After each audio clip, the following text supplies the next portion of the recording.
Welcome to the Social Mission Revolution. Each week we explore some of the greatest undertold stories of businesses and everyday people who are making their ultimate impact on the world through social mission. This is Social Mission Revolution, And this is your host, Andrea Putting.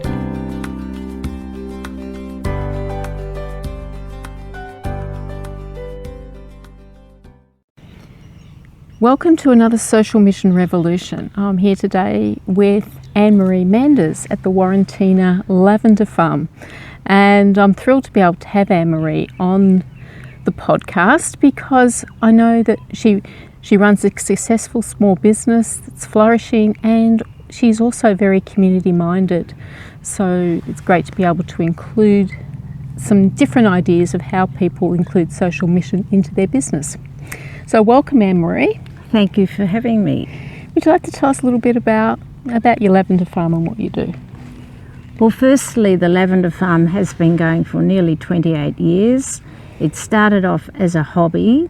I didn't know what I was doing, nor did I have any business plan to take me to where I am today.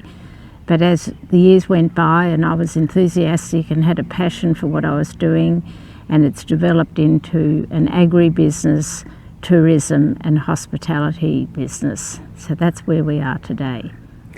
Wonderful. And I know that you are a very busy lady, so I really appreciate you giving me some time today. So I'd like to start with the question that I ask everybody. If there was one thing for you to fight for, what would that be? I would like to fight for some time for myself. In a small business, it's very demanding, and because it's demanding, but it's also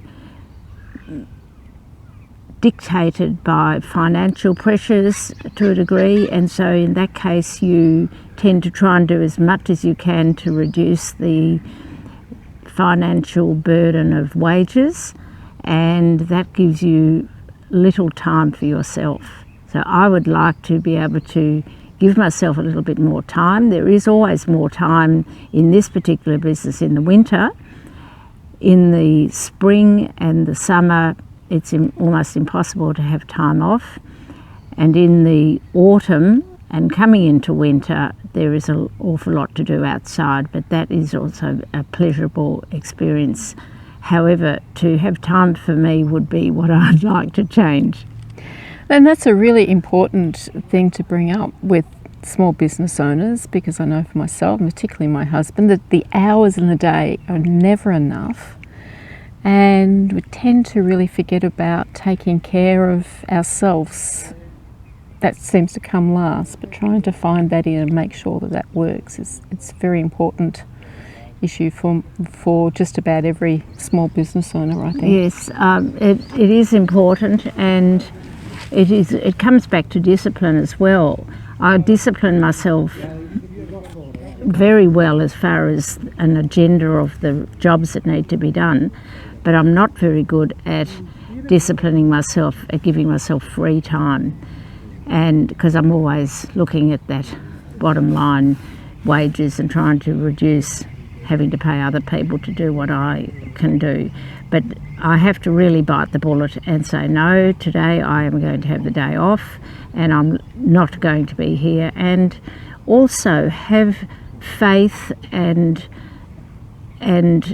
appreciate that you have taught let's say you're talking about one particular member of staff who has got a particular role, and have confidence that they're doing what you have given them to do, and you've taught them how you want them to do it, and not micromanage. That's another thing, is micromanaging is not good.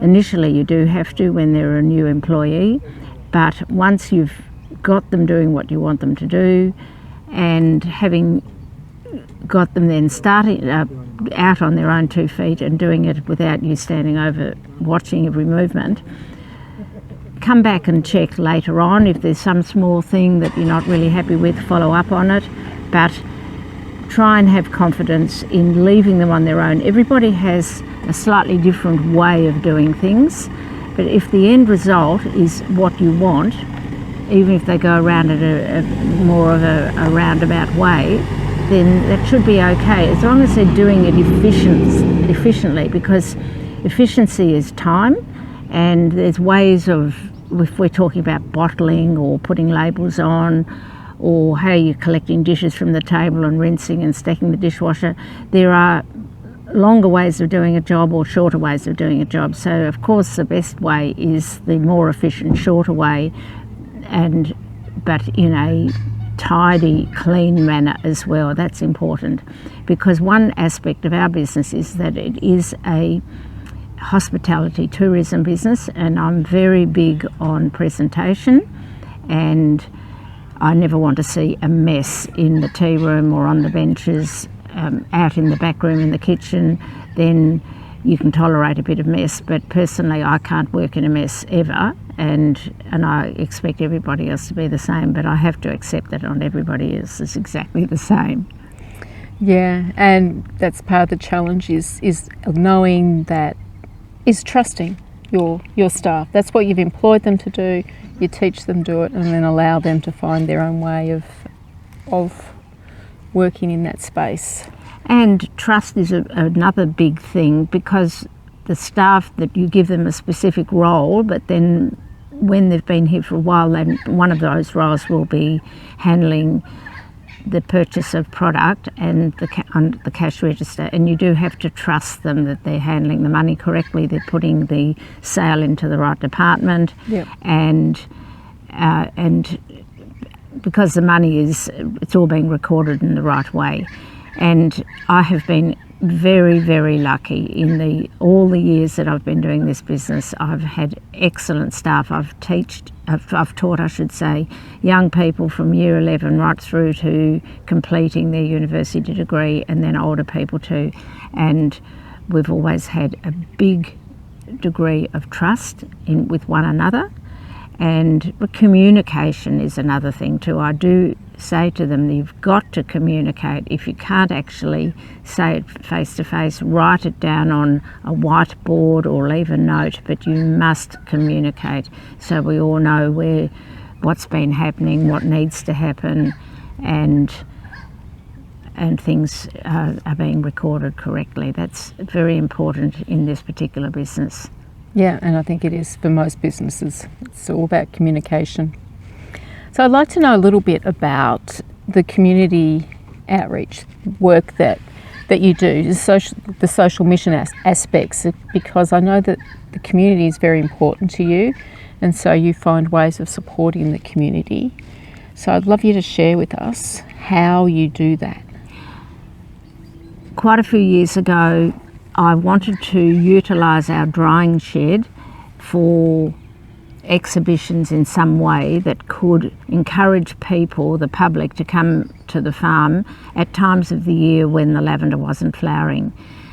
And I have always been interested in patchwork and love sewing, and I introduced the idea of having a patchwork quilt exhibition, and we started it the day before Mother's Day, and we ran it for 1 week the first year. Well, it was such a success that we thought there's so much work involved in hanging all these patchwork quilts, we'll run it for 2 weeks. And we have been doing it now for 19 years. But we've done it throughout those 19 years. There's been a couple of occasions when we've always charged an entry fee, and it has gone to a particular charitable organisation. Nowadays I like to donate monies that we raise to the local CFA, and they put that money towards road rescue equipment, because out here at Wandon, the CFA are not just there to fight fires, they're there to do road rescue and a bit like the SES. But we have also over the years supported the ovarian cancer research as well, and that is with money that's been raised from the patchwork quilt exhibition. when we move through the year a little bit more into July, we have for the last 5 or 6 years had a tea cozy exhibition incorporating knitted toys and beanies. And although I don't run that, I let the lady who runs it utilise our drying shed, and all the money from the sales of those items goes to cancer research. And over the last 5 years or so, she has raised more than over $50,000, about $54,000 for cancer research. That's a very significant amount of money. It is, and I feel good about being able to support charitable organisations that are helping them raise money that's going to research or equipment or whatever it might be. But at the same time, it's good for us as well, because it gives us an opportunity to advertise ourselves. They often or nearly always come into the tea room. They might have a cup of tea, a scone, lunch, buy a product, and they have a good experience, and then they come back again later. And so it's helping one another and communicating with one another. So it's a two-way street. Yeah, and that's one of the things I like to bring out, is that the social mission aspect, we do it not to make money, not necessarily thinking about business, but it does have that return effect. It does help your business to grow and develop by doing that, doesn't it? It does. And at the moment, talking of the CFA, for example, we've got an exhibition on right at this moment, and it's the Woodworking exhibition, and that's running until the 20th of September.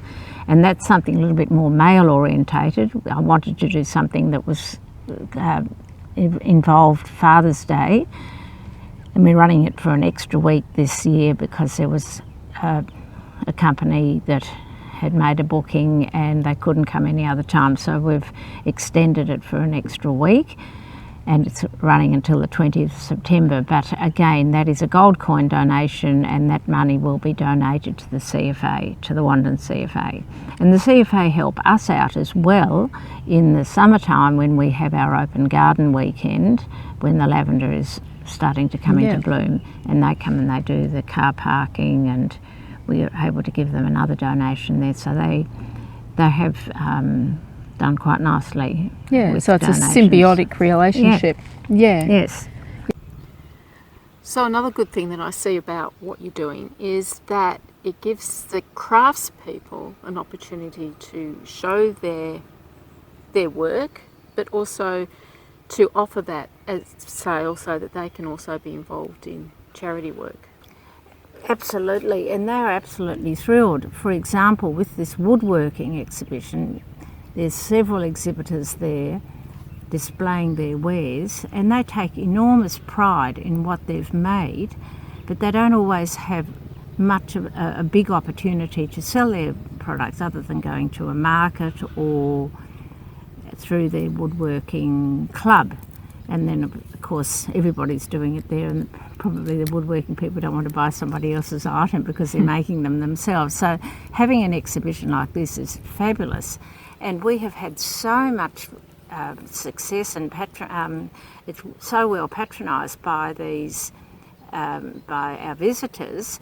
They're loving it, and you know, they're thinking of Christmas presents, and there's toys there for children. There's little Christmas decorations, there's jewellery boxes, there's chopping boards, there's clocks. It's fantastic, and some of the items are just so ridiculously cheap that we think they've probably left a number off the front. For example, we had not a rocking horse, but a rocking camel. And the man that had put it in the exhibition has had it hanging around in his house since his children, who were well and truly grown up and married, since they were children. And he just really wanted to get rid of it. And so he put $110 on it. And one lady came and said, "I think he's left a one off." But he hadn't. And anyway, it's been sold for $110 instead of $1,100.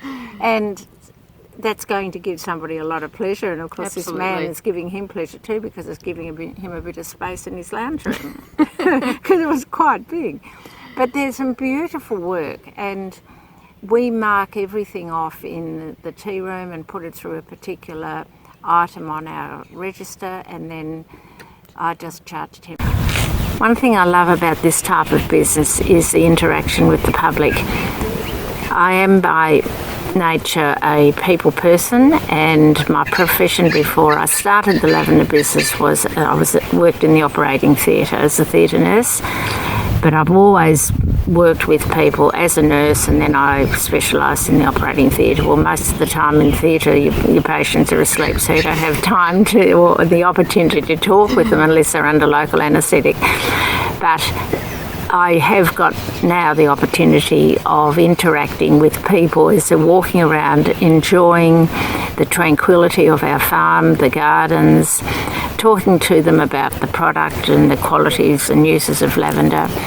And the other thing that they want to experience is eating some lavender that is not going to be poisonous. We haven't poisoned anybody yet, thank goodness. So we grow a lavender that you can use in cooking, and that is a new experience. Not only do they have the opportunity of eating a lavender scone or lavender ice cream or having a lavender tea, but we can also give them the opportunity of putting their hands into a big bin of dried lavender. And especially the Asians, they can't believe all these dried lavender heads. They put their hands in, and I tell them to rub their hands together and smell their hands, and it's a wow factor for them.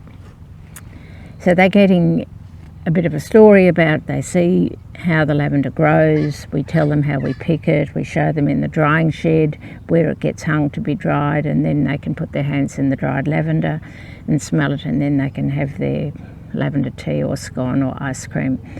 But it's interaction with these people that I love, and you get all sorts. So we get a lot of elderly people. We are set up in a way that we have disabled facilities. We do get a lot of people on walking frames and the odd wheelchair, and they know that they can come here. We've got these facilities, we look after them, care for them, and it gives the activity organiser the opportunity of taking them out for the day, and that's just really special, because there's a lot of places that don't really cater for the elderly. Not only do they not necessarily cater for, they're really in a hurry, they just want to make money and they don't have the time, and these people don't necessarily have a lot of money to spend, and I'm more interested in giving the people pleasure, and they'll buy something small and we enjoy them coming here, and they go away with a smile on their faces. And one thing I do insist with all the staff is welcome them when they arrive, and when they leave, go and wave them goodbye in the bus. And we have had it said to us many times, do you know, most people don't even acknowledge that we've gone. And I always do that. I think that's really important, to acknowledge them. They've taken the trouble to come here, acknowledge them, and they're coming back. Now, in the background, while I'm talking to you, I can hear a machine going, and that happens to be my husband on the ride-on. He has just taken the rubbish bins down to the front gate. So he's very much a part of the business as well. And he doesn't only take the rubbish bins down to the front gate, but he also does the shopping for me. So this is really important, and he is not aware that I'm being interviewed at the time, because he's got his earmuffs on and he's listening to the Yarra Valley FM radio. And he's got a grin on his face. Well, he's happy. That's the important thing. Yes, and we're happy too. We love having people here, and I feel privileged that I've been able to give employment to people. So we have a lot of young people. I've taught older people. There are people out there who actually want to work, there are people out there who don't want to work. That's right. But I prefer to employ people who do want to work and be proud of what they're doing, and then they get rewarded when I pay them. And I know that this is certainly a business to be proud of. I think you've done And they are about the only excellent ones job. that do get paid, mind you, because I'm the business owner and I'm the last one to get paid. That's pretty tough. It's a normal story. The business owners are usually the one who doesn't get paid, who gets paid the least. So that's why I think I'm entitled to time management and slot it into my agenda and have one day off a week. I think you're entitled to that. Do you get it? Yes, thank you, Andrea. The question is, do you get that time off? Well, I can, yes. Yes, that's good. That's important that you get some Thank you. that time for yourself.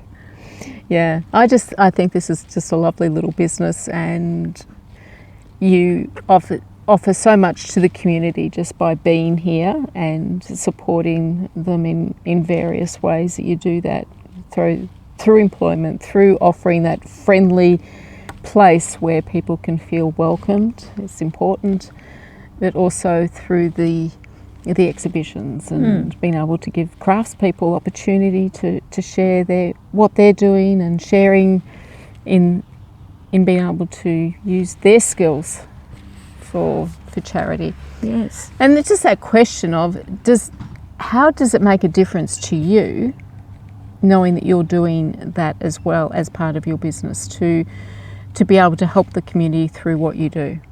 I think it's gratifying, without doubt.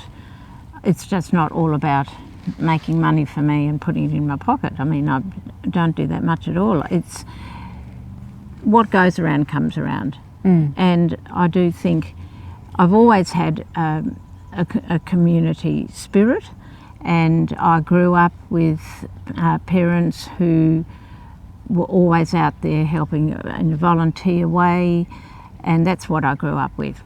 My mother worked with the Red Cross. She was a volunteer at a kindergarten. She was involved with the church. My father was a legacy man and helped ladies whose husbands had been killed or injured during the war, and so that's what we grew up with. And it's not just about being selfish, it's being unselfish. And I enjoy that. I probably the person I think about the last is myself, which I suppose is not necessarily right, but that's how it is. Yeah. I see a lot of that kind of work, the social mission aspect, the volunteering, the being community minded. That's what feeds our soul and makes our life worthwhile, is from the giving to other people and to sharing with them. And there is a show that I go to. I do several shows during the year, and there is one particular show I go to which is coming up in October in Sydney. It's the Mind, Body, Spirit Festival. Now, I mean, I go there to sell my product. It's expensive to be there, and I do very well with the sale of my product. But it is amazing, the people that go to that show. I go twice to Sydney and once to Melbourne throughout the year. There's a lot of people who are really lost. People that go to that show, there's different types of people. There'll be some that go there to have fun and just a bit of an experience, have their fortunes read or tarot cards or one thing or another, buy some product. But there's those that are there who are lost and who want to be told where are they heading with their life. And there are also people who are very gullible and they believe everything they've been told. And that's a bit sad as well, but everybody is different. But I get a lot of demographics coming to our stand, and I pick up very quickly the type of person they are, and we get a lot of repeat clientele that come back year after year, whether it be in Sydney or Melbourne. And I soon suss out, what kind of a person they are. I'm certainly not a fortune reader or a tarot card reader. I don't understand any of those things, but you can soon see whether a person is needing their handheld or is unhappy or whatever it is. I just get that sense. I suppose that's a bit of the nursing coming out of me as well, because I've worked with people all my life. Yep. But that's just life, isn't it? There's all sorts of people out there, and some need more help than others, and some want to accept the help, and some might try and accept it but don't know how to, and then however, it's just a big mix of people, different types of people. Yeah. But it is nice to know that you can help people and give people pleasure. That's what I want to do here. I want people to go away from here feeling as if they've had a lovely experience. And we have a motto, I have a motto: give people a reason to come, give people a reason to linger, give people a reason to come back. It's lovely. I really like that. And I know I always feel good when I come here, so and it's somewhere that I'm happy to tell people to come along and have an experience of having a friendly Devonshire tea and some lavender ice cream and all those kind of nice treats. It's wonderful. So how can people find you, Annemarie?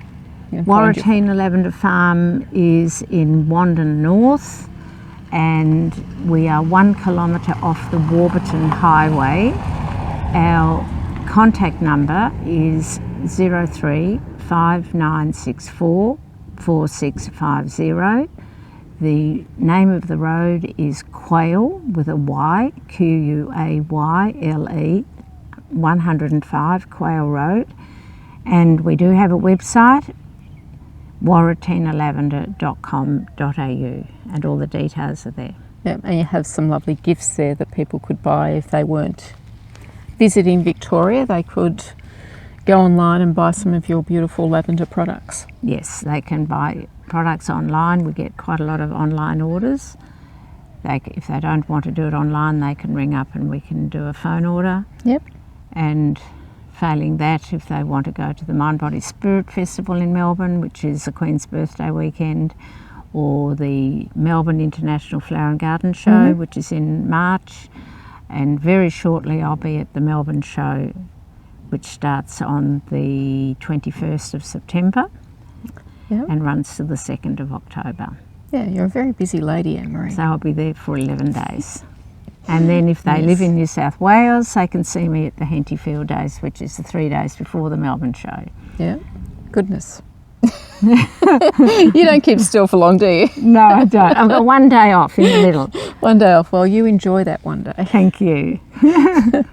Well, thank you so much for your time today, Annemarie. I really appreciate it, and it's been lovely to be able to sit out in the sun and enjoy the lavender farm with you today. And I have to say, I thank you, Andrea, for allowing me to speak and be interviewed, but to also give me the opportunity to sit down for half an hour, because I can guarantee you I would not have sat down for half an hour if you hadn't have forced me to. And I've thoroughly enjoyed it, out in the warm coolness of the 3rd day of spring. Yes, listening to a wattle bird in the background, and seeing the blossoms just starting to burst. Yeah. And the daffodils waving their trumpets and the magnolia just coming out. It's gorgeous. It's beautiful. It's a beautiful place. Thank you. So thank you. And that's all we have this week for the Social Mission Revolution, and I'll be back next week with another Social Mission Revolutionist.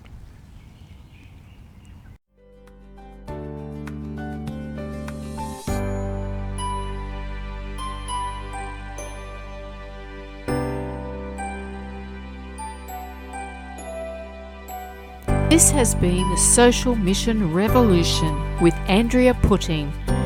Join me again next week when we'll speak to another Social Mission Revolutionist who will inspire you on your journey to making your ultimate impact on the world.